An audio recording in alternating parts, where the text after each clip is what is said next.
Mi familia me ocultó que era adoptada, y siempre me trataron despectivamente, hasta que descubrí la verdad. Toda mi vida sentí que había algo que no encajaba, una grieta invisible entre mi familia y yo. Desde niña, era como si hubiera un muro intangible que me separaba de ellos. Mientras mis hermanos recibían abrazos, sonrisas y palabras de aliento, yo quedaba relegada a la esquina, observando desde las sombras. Mis cumpleaños pasaban desapercibidos, y los regalos que recibía siempre eran los que nadie más quería. A menudo me repetía que tal vez yo era demasiado sensible, que todo estaba en mi mente, pero los años no hacían más que confirmar mis sospechas. Mis padres parecían tolerarme más que amarme. No había una conexión real entre nosotros, como si yo fuera una obligación que cumplían por pura formalidad. En casa, las responsabilidades siempre recaían sobre mí. Cocinar, limpiar, cuidar a mis hermanos menores. Todo era mi tarea. Mientras tanto, mis padres hablaban de ellos con orgullo, celebraban sus logros y les daban palabras de apoyo que yo jamás escuché. Mi madre siempre tenía una mirada crítica hacia mí, nada de lo que hacía parecía suficiente. Si obtenía buenas calificaciones, solo recibía un «eso es lo que se espera». Si intentaba destacar en algo, ella encontraba la forma de minimizar mis logros. Mi padre no era mejor, su trato era frío y distante, como si evitara cualquier interacción conmigo que no fuera absolutamente necesaria. Cuando cumplí 16 años, algo dentro de mí cambió, decidí que no podía seguir ignorando esa sensación de no pertenecer. Comencé a buscar respuestas, a observar cada detalle de mi entorno con más atención. Noté cómo mi madre evitaba hablar de mi infancia, cómo las fotos de familia parecían comenzar después de que mis hermanos nacieran.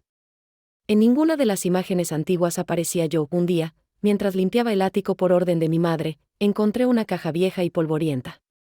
No tenía nombre, pero algo me impulsó a abrirla. En su interior había documentos, cartas y algunas fotografías que parecían pertenecer a otra vida. Entre los papeles, encontré mi acta de nacimiento, o al menos, eso parecía. Había algo extraño en ella, como si fuera una copia mal hecha. Mi nombre estaba ahí, pero el nombre de mis padres estaba tachado con tinta negra. El descubrimiento me dejó en estado de shock. Bajé la caja rápidamente, pero no mencioné nada a mi madre. En cambio, guardé el acta y los papeles en mi mochila, planeando analizarlos con calma. Esa noche, apenas pude dormir. Mi mente no dejaba de dar vueltas, buscando una explicación lógica. Con el tiempo, empecé a investigar más sobre mi pasado. Hablé con vecinos, conocidos y familiares lejanos. Descubrí pequeños detalles que, aunque parecían insignificantes, empezaron a formar un cuadro aterrador.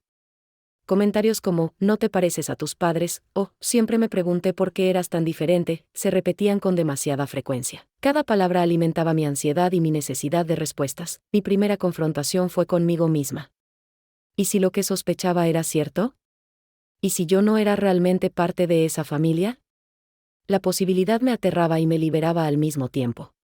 Explicaría muchas cosas, pero también abriría una herida que nunca podría sanar. Un día, mientras revisaba nuevamente los papeles que había encontrado, noté algo que me había pasado por alto, una carta fechada poco después de mi nacimiento. Estaba dirigida a mis padres y firmada por alguien desconocido. Decía algo sobre un arreglo y confidencialidad. El lenguaje era ambiguo, pero el mensaje era claro: había un secreto que no debía salir a la luz. No sabía cómo proceder. ¿Debería confrontarlos?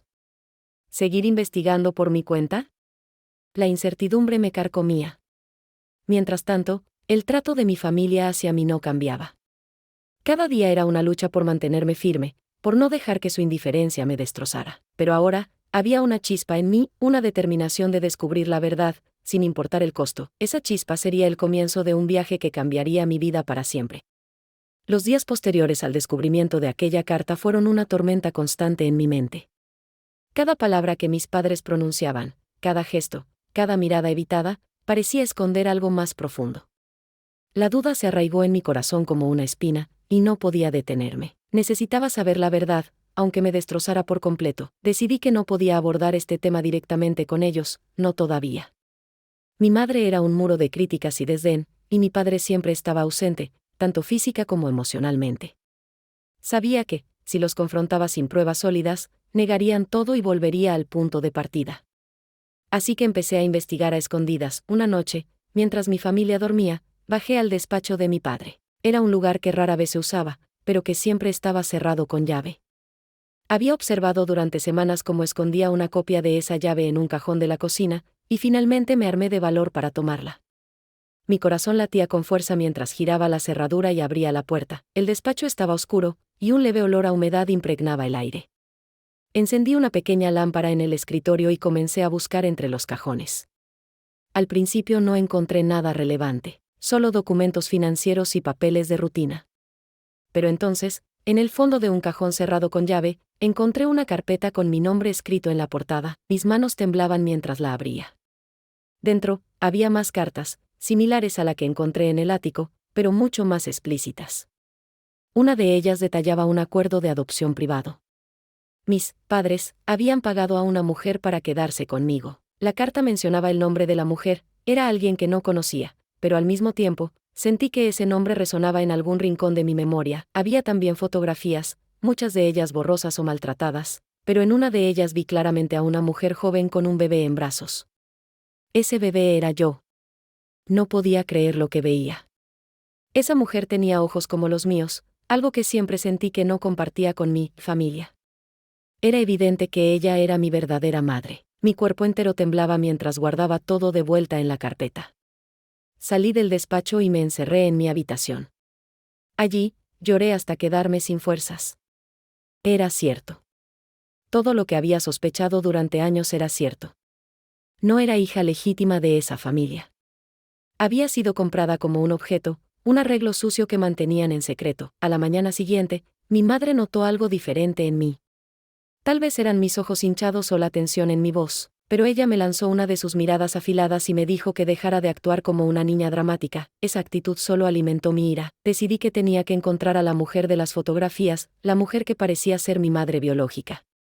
Comencé a buscar en internet con el poco que sabía. Su nombre y la fecha aproximada en que nació fue un proceso tedioso, y en más de una ocasión sentí que estaba buscando una aguja en un pajar, pero finalmente, después de semanas de búsqueda, encontré una pista. Era un registro antiguo que mostraba que había vivido en un pueblo a unas horas de distancia. Inventé una excusa para ausentarme por un día y tomé el autobús hacia ese lugar. Llegar fue como entrar en un mundo completamente diferente. Era un pueblo pequeño, tranquilo, donde todos parecían conocerse. Pregunté por ella, y varias personas me dirigieron a una casa humilde en las afueras. Cuando toqué la puerta, una mujer mayor me abrió. No era la mujer de las fotos, pero sus ojos se llenaron de lágrimas al verme. Sin necesidad de palabras, supe que me reconocía. Me invitó a pasar, y ahí, en esa pequeña sala, me contó la verdad que mi familia me había ocultado durante toda mi vida.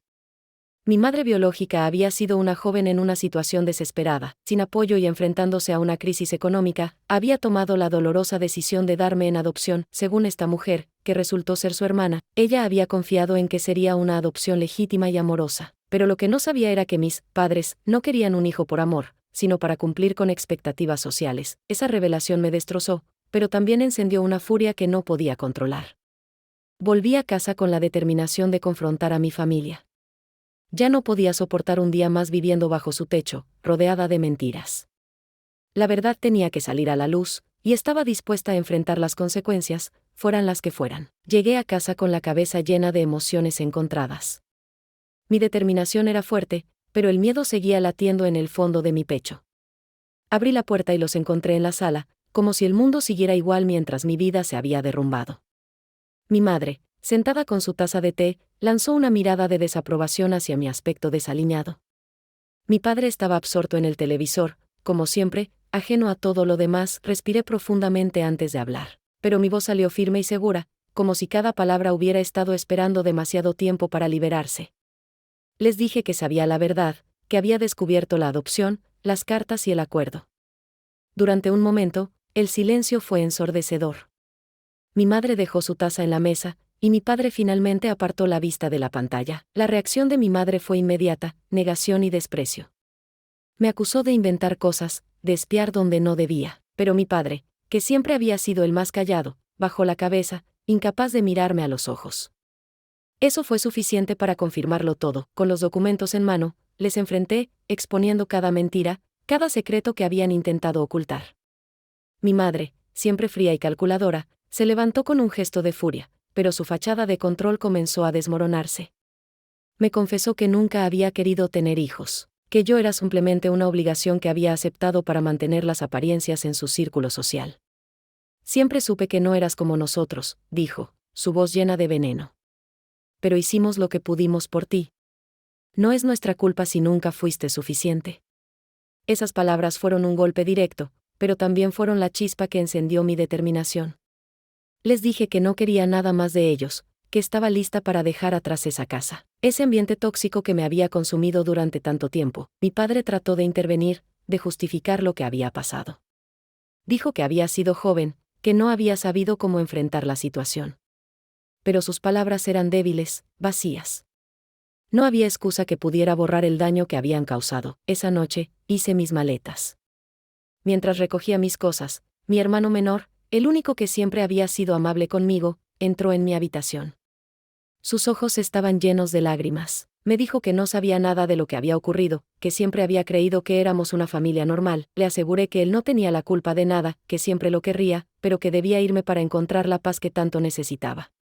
Salí de esa casa con el corazón roto, pero también con un extraño alivio. Por primera vez en mi vida, sentía que tenía el control, que podía decidir mi propio camino sin las cadenas de esa familia.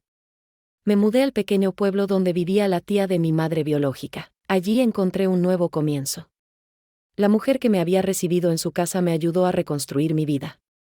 Me mostró fotografías, me contó historias de mi verdadera madre, y poco a poco, sentí que pertenecía a un lugar. Con el tiempo, encontré un trabajo que me apasionaba, conocí personas que me valoraban por quien era y no por lo que representaba.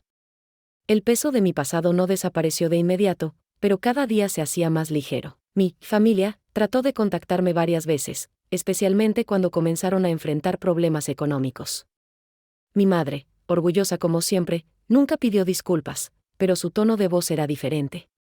Mi padre me escribió cartas, algunas llenas de arrepentimiento, otras tratando de justificar lo injustificable. Nunca respondí. El verdadero cierre llegó años después, cuando tuve la oportunidad de visitar la tumba de mi madre biológica. Llevé flores y me senté junto a su lápida, hablándole como si pudiera escucharme. Le agradecí por el sacrificio que hizo, por darme la vida, y le prometí que haría todo lo posible por honrarla siendo feliz. Esa promesa se convirtió en mi fuerza. Aprendí que, aunque no podemos elegir la familia en la que nacemos o las circunstancias que nos rodean, siempre podemos decidir cómo enfrentar la vida. Y yo elegí vivir con dignidad, amor propio y la certeza de que merecía algo mejor.